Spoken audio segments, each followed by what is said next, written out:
Привет! Как вы уже, наверное, догадались по названию данного видеоролика, сегодня мы с вами смотрим беспроводные наушники T19 от компании Away. И вот в самом начале я хотел бы задать самый главный вопрос, а особенно производителю.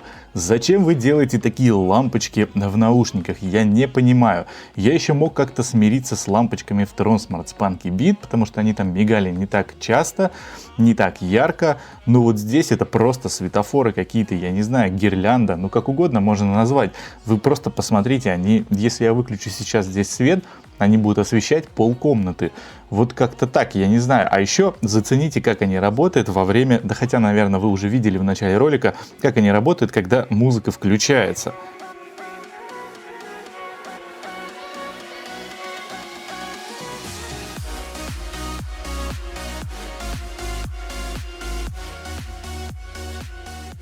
И звук вроде хороший, и в принципе они сами по себе довольно неплохо сделаны. Но зачем эти лампочки, я не понимаю. Собственно, в начале данного видеоролика я и хотел обозначить самый главный, наверное, минус данных наушников.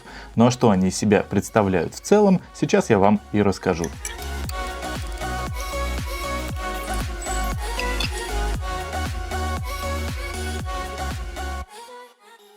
В общем, как вы уже поняли, главным минусом наушников Away T19 являются очень яркие мерцающие индикаторы. По всем же остальным параметрам к наушникам у меня практически претензий нет. Собраны качественно, кейс довольно добротный, и про него как раз я сейчас отдельно вам и расскажу. Как вы могли заметить, размерчик у зарядного кредла внушительный, а дело все в том, что внутри установлен аккумулятор на 2500 махов. Только представьте, сколько раз можно зарядить от него эти наушники. К слову сказать, в каждом из них стоит аккум по 50 махов. Это самый емкий кейс для наушников из тех, что когда-либо были у меня на обзорах. Именно поэтому производитель сделал возможным использовать данный кейс как Powerbank, для того чтобы, к примеру, зарядить ваш смартфон в дороге, если вдруг возникнет такая необходимость. Конечно, современный телефон полностью зарядить не удастся, но хотя бы процентов на 50, думаю, вполне должно хватить. Лично мне за 1,5 недели использования так и не удалось его высадить даже наполовину, пользуясь только наушниками. Для удобства на корпусе кейса имеется удобный процентный индикатор заряда батареи. Интерфейсы для подключения аккуратно спрятаны под заглушкой в переднем торце корпуса. Крышка здесь также имеет интересное исполнение. Она фиксируется на довольно сильный магнит при закрытии, а вот в открытом состоянии свободно болтается на петлях, что, казалось бы, не очень-то и удобно. Признаюсь, я не сразу догадался, что в петлях для этого имеются специальные защелки, которые фиксируют крышку в открытом положении под углом 90 градусов. В целом, по общим ощущениям, сборка зарядного кредла на 5 с плюсом. По комплекту поставки тут все максимально стандартно. Кейс, наушники, зарядный кабель и комплект сменных амбушюр. К слову сказать, тут их 4 пары, но те, что были надеты на наушники из коробки, отличаются по форме от всех остальных. И на самом деле вряд ли кому-то смогут вообще подойти, разве что ребенку, ну или человеку с очень маленькими ушными проходами. Двигаемся дальше, и на очереди у нас сами наушники. Они изготовлены из черного матового пластика, на внутренней стороне находится по 2 контакта для зарядки. Звуковод чуть вытянут, оттого в комплекте идут не совсем стандартные по форме амбушюры, которые на первый взгляд выглядят очень маленькими, но при всем при этом обеспечивают хорошую посадку в ухе. Тем не менее, посадочный размер у них стандартный, так что если вдруг по какой-то причине они вам не подойдут, то можно с легкостью использовать обычные. В кейсе места достаточно, наушники спокойно влезут. На внешней стороне каждого наушника находится сенсорная площадка для управления функциями мультимедиа. Она окантована светодиодным индикатором, про который я уже рассказывал в самом начале ролика. Светят лампочки, конечно, будь здоров.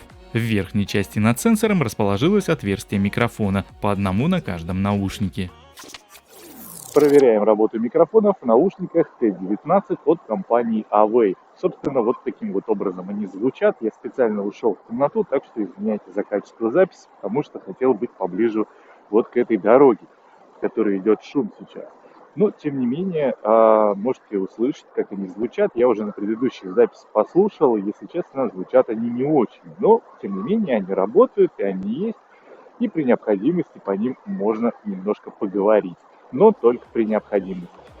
Ну а теперь что по управлению. Однократным тапом по любому из наушников можно поставить трек на паузу или возобновить прослушивание, а в момент входящего звонка можно принять вызов. Тут у нас все по классике. Отклонить же входящий звонок можно двойным касанием по любому из наушников. Также в режиме прослушивания музыки двойной тап отвечает за переключение треков. На правом композицию можно переключить вперед, на левом отмотать в начало или включить предыдущую. Удерживая палец на любом из наушников, можно управлять громкостью. На правом в сторону увеличения, на левом в сторону уменьшения. Ну а тройной тап вызывает голосового ассистента Google, Алису или Siri в айфонах. Что же касается непосредственно работы самих сенсоров, то тут все хорошо. Никаких случайных нажатий, как, к примеру, в Transmart Spunky Beat, здесь не случается.